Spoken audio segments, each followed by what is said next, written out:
हरिओम। नमस्कार मित्रों, प्रणाम। जय श्री राम, जय बद्री केदार। मित्रों, एक बार पुनः आपका स्वागत है इस ज्योतिष कार्यक्रम में, जहाँ पर कि मैं आपको ज्योतिष से संबंधित, आध्यात्म से संबंधित छोटी छोटी और महत्वपूर्ण जानकारियाँ उपलब्ध कराता हूँ।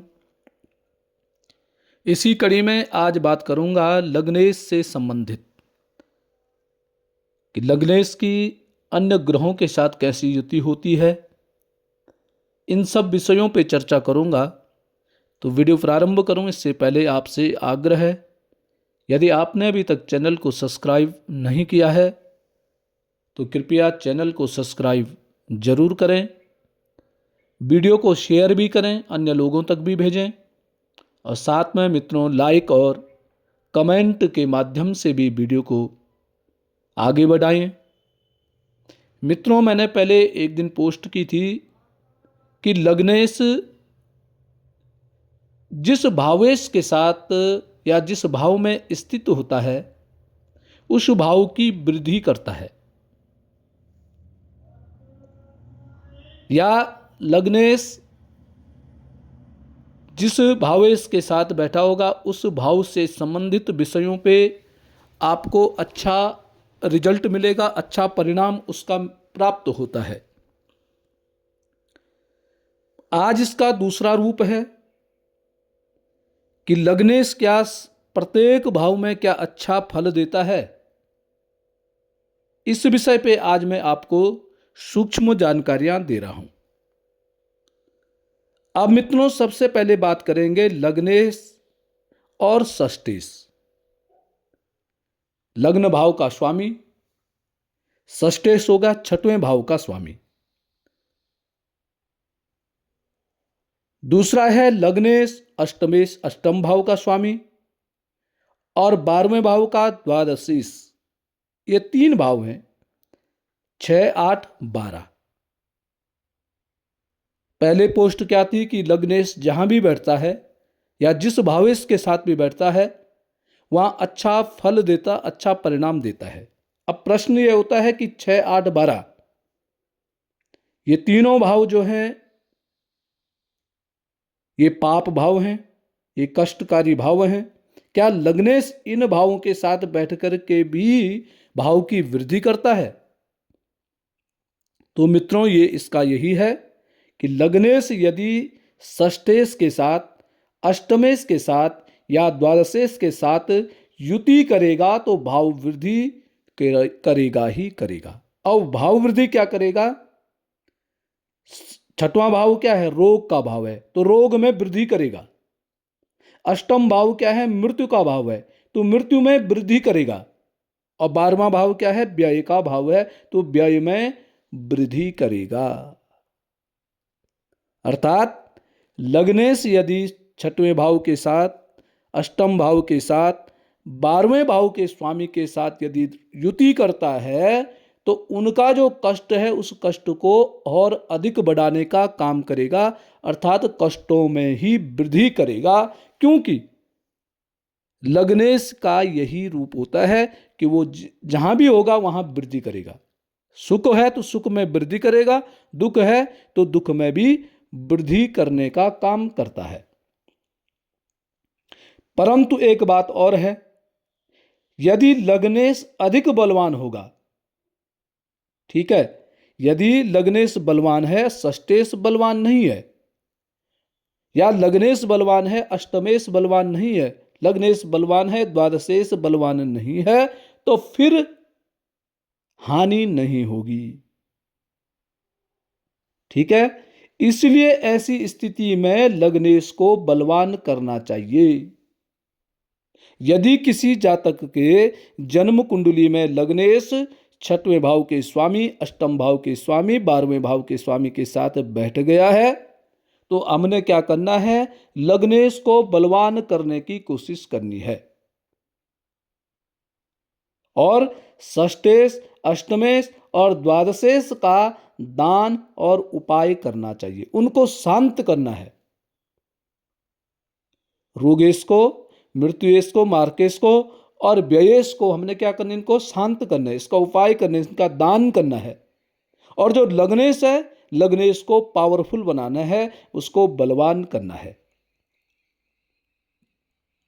दुष्ट स्थानों में लग्नेश वह शुभ या कारक भाव के स्वामी या योग हानिप्रद होता है, और भावेश के कमजोर होने पर अधिक तथा भावेश के बली होने पर कम दोष होता है।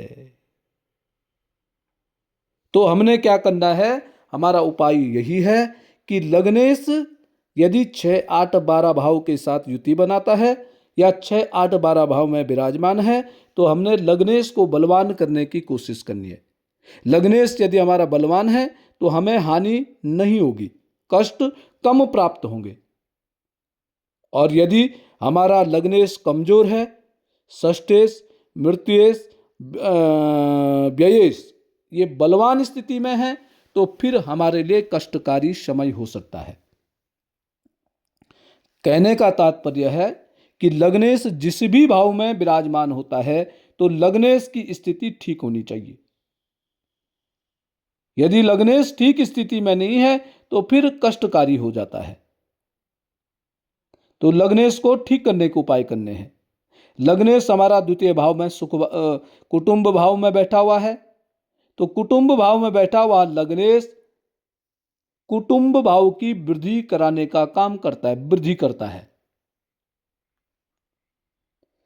तृतीय भाव में भी लग्नेश बैठा हुआ है और तृतीयेश लग्नेश से ज्यादा बलवान स्थिति में है, तो मित्रों यह भी अच्छा संकेत नहीं है, यह भी कष्टकारी होता है।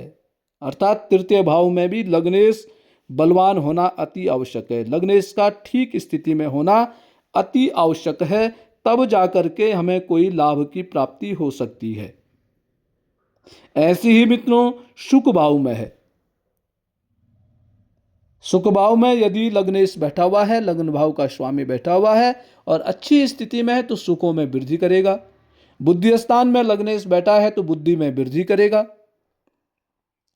कहने का तात्पर्य यह था कि पहले मैंने वीडियो बनाई थी एक दिन कि लग्नेश जिस भाव में बैठता है उस भाव की वृद्धि करता है, या जिस भावेश के साथ बैठ रखा है। जैसे पंचम भाव में आपकी सिंह राशि बन रही है, सिंह राशि का स्वामी है सूर्य, सूर्य क्या है, पंचमेश हो गया है।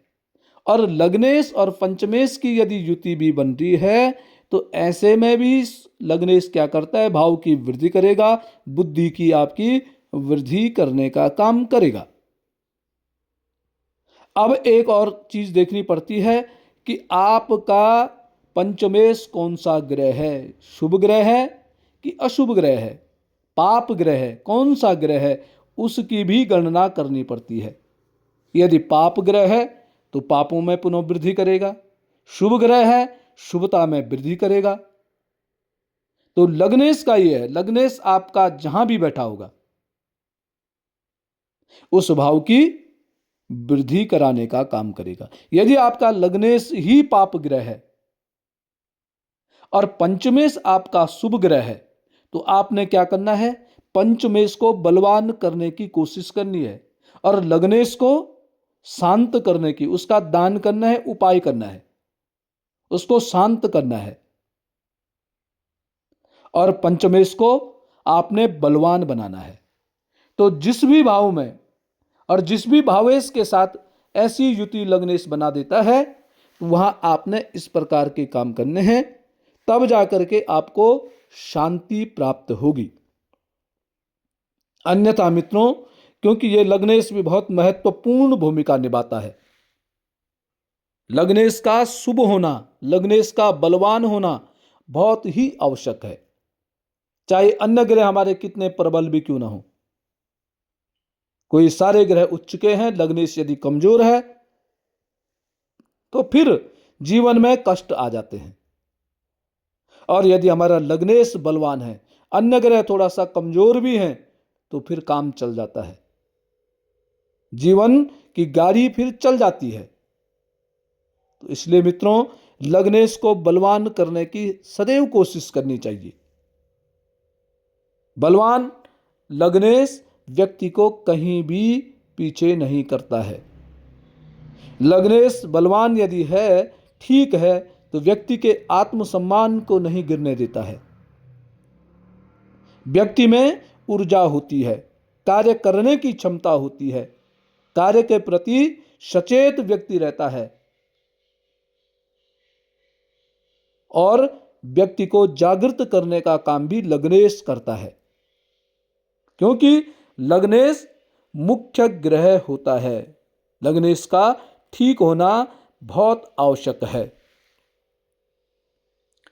अब मित्रों बात करेंगे, अब लग्नेश यदि पाप ग्रह है, लग्नेश यदि पाप ग्रह है और कैसे भाव में बैठा हुआ है, किस भाव के साथ, किस भाव के ग्रह के साथ युति बना रहा है, उसकी भी गणना हमको करनी पड़ेगी। उसकी गणना करके फिर हमें लग्नेश को बलवान करने की कोशिश करनी है, उसको उपाय करना है। पाप ग्रह के साथ युति लग्नेश न बना रहो, और यदि लग्नेश भी पाप ग्रह है, उसकी युति भी पाप ग्रह के साथ बन रही है, तो आपने फिर लग्न भाव को देखना है। लग्न भाव में कौन से ग्रह बैठे हुए हैं, कैसे ग्रह बैठे हुए हैं, क्या उनका कार्य है, किस भाव को वह देख रहे हैं, इन सब की गणना करके आपने कार्य करना है।